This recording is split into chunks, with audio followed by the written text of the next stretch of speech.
Alrighty, so back to work, Jerry. I'm all yours. All right, Keith. Well, welcome back. It's great to be with you again. We're going to now go to page 49 of the Closeness Love book, and we're going to go over the steps explained. Hmm. Step 1, notice their problem. And when I asked you before, notice something about somebody that you think bothers you. This is actually the first step. Right. So it says, notice something about somebody else that you think bothers you. It can be something they're doing or how they're being or some of each. And you don't even have to know their exact name. That driver that cut you off in the red car, you don't have to know his name, but you could put him down. And if it's the first time somebody's doing this process, the first few, you probably don't want to start with your biggest upset. Something, like when you're learning to ski, you start on the bunny slopes. You don't go on the biggest, steepest mountain. Yeah. All right, step 2, read your barometer. Imagine if what you think is bothering you about them were to go on and get worse and worse. This is the zoom lens tool. And you feel it both emotionally and in your body as to what would come up for you if that were to happen. And this is the real measure of how bothered you feel about the item. And so by zooming in, now you're kind of just saying, okay, now I know this bothers me this much, and you can kind of have a benchmark so we can compare at the end of the process if it's any better or not. Okay, step 3, putting yourself in their shoes. And we'll use like your example, for example, of the person cutting you off. Imagine if you were doing that, Keith. What would be going on? Yes. What would have to be going on within you in order for that to happen? I mean, normally you might not drive that way, but maybe you would in certain circumstances. Sure I would. And so by putting yourself in their shoes, it's not about how you would feel afterwards, but it's imagining how being and doing the way they are, you get to see what unhealed wounds you might have around the subject so you can heal those wounds. And your reason might be totally different than what their reason was, but it still allows you to tune in to what would it be like for you. It's kind of got this compassionate note, hasn't it? You kind of understand people more. If you put yourself in their position, this horrible jerk, and you take up the jerk's position, and you suddenly feel sorry for the guy. He's struggling with all this stuff, and no wonder. So it's quite forgiving and healing as well, I find. Yeah. Oh, yes. The Native Americans used to have a saying, walk a mile in somebody's moccasins. Really does give you a different understanding. Yeah. Okay, so now we're going to zoom into your problem. Before we zoomed into how you would feel if it were to going on, now we're going to imagine if whatever came up with you when you put yourself in their shoes, if that were to go on, how would you feel emotionally and in your body? Notice where and how you tighten and hold your breath. And by the way, I'm not actually directing you through this. We're just explaining. I understand. It's just explaining. And you notice any related thoughts and beliefs that you'd have along with those feelings. And so by feeling what would be going on with you much deeper, and you notice where you tighten in your body and where you tighten your breathing, you start to recognize maybe also some thoughts come up. And like you said, the internal dialogue. And those thoughts that don't serve you, you'll be able to more likely release them and create different thoughts. Okay, so now we've done the setup. Now we're going to go to step 5 of healing your problem. All right, okay. Well, maybe I'll stick with the shallow one. I'm not that bothered with aggressive drive. There's a little bit of trouble there. So although it's trivial or shallow, I hope it will help people understand how this works. Oh, and people are better off starting with a trivial, shallow one to learn the process. Just like starting skiing on the bunny slopes. Yeah. Okay. All right. Let's do it then. Yeah. Okay. Well, we'll get to. Right now, we're just walking through the explanation. Yeah. We'll actually do the process next. Yeah. Okay. So now, step 5 is you heal your problem. We breathe deeply. We breathe in love, and you breathe out anything that's less than love. And as you exhale, you can actually feel that stuff letting out. And allow those places where you tighten, soften, take whatever feelings, thoughts, and beliefs that came up with you and you zoomed in your problem and just put them in your past, as Bob used to say. Mm-hmm. Then you feel yourself moving forward into your new future and leaving those thoughts, feelings, and beliefs behind you. And while you're doing that, notice your breathing. Notice the places where before you had tightened. See if they've softened. And if any remain tight, just repeat this step. Do a few more breaths and let stuff. Take another step, imagining into the future and putting that stuff even further behind you. And you claim your peace, feel it in your body, and feel that peace in the places where before you had tightened. You feel love in those places, you feel love in your whole body, and you feel love in your whole being. So now you can even say something like, I used to have feelings of blah, blah, and thoughts of blah, blah, and beliefs of blah, blah, but now it's different. Mm-hmm. So now what we're going to do is we're going to recheck your barometer. So now you go back and now imagine what you thought that was bothering you before about that regressive drive or whatever it was that people are working on. And imagine if that were to go on and get worse and worse. Feel it emotionally in your body again.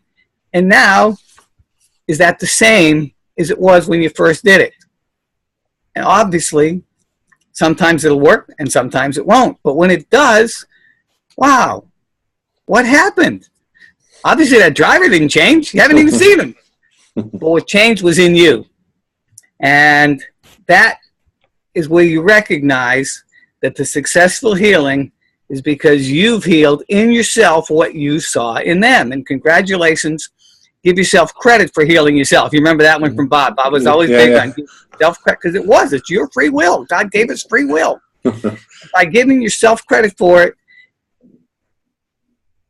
it was your free will that made it possible, and you feel gratitude. And gratitude that way allows you to open up for more healing. And then you can also even think of whoever showed you your problem, and you can continue to feel love for them. Because if it wasn't for that driver cutting you off, you wouldn't have gotten this healing. You could have gone on with that underlying stuff for a long time. Mm-hmm. And then you could also just begin about step one again, about something else you think is bothering you. You can just keep on running this process ad infinitum. And what will happen, Keith, it'll get to the point where you don't even have to run the process. It'll just automatically, you'll start to have some kind of thought or feeling about somebody.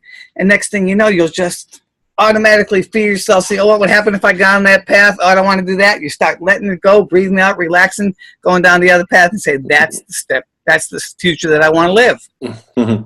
And then obviously, if it's still incomplete, you might have to go back and start over from step two. You might always ask, what is my barrier to love here? How will I feel when I'm past that barrier? And if it's still not working, well, maybe there's something similar about the same person or somebody else. And of course, you always remember one of the things that I think was one of the greatest gems that Bob ever gave us. He would ask, what's in the way when you couldn't get past something? I remember years ago, I was at a healing center, and they had a process that worked on some things that people would focus on, pain in others. And I remember this lady, she was kind of famous. She had been there a long time. She had done this particular process they had, and it was a good process, don't get me wrong, but she had done it like over 1,000 times. And when I was leaving there, she said to me, she said, Jerry, if there's any advice you would give me, what would it be? And I said to her, oh, don't ever do a process 1,000 times on the same issue. There's something else in the way. And if you find, and Bob would often say it's usually either a fear or a belief. And when you figure out what is the fear that's holding it in place, like, you know, what happened if I really was forced to let it go, or what belief I have that's keeping it in place, often that'll just, and you can just run that as an item too. Mm-hmm. Yeah. So we actually have some examples. And actually, this was from my own life, although I put it in somebody else, but it's in a J here. Step one, notice her problem. Jen was going on and on about her problems in front of Jack and many other people, but I was really Jack, and I forgot who Jen was now. So reading my barometer, I imagined that Jen was, what she was doing was going on and worse for me, and emotionally I felt like almost a feeling of dread. I was physically tightening up and stuck energy in my upper chest. So I put myself in Jen's shoes, and I recognized that if I was going on and on about my problems like that, I'd be overwhelmed by them. And so I zoomed into my problem.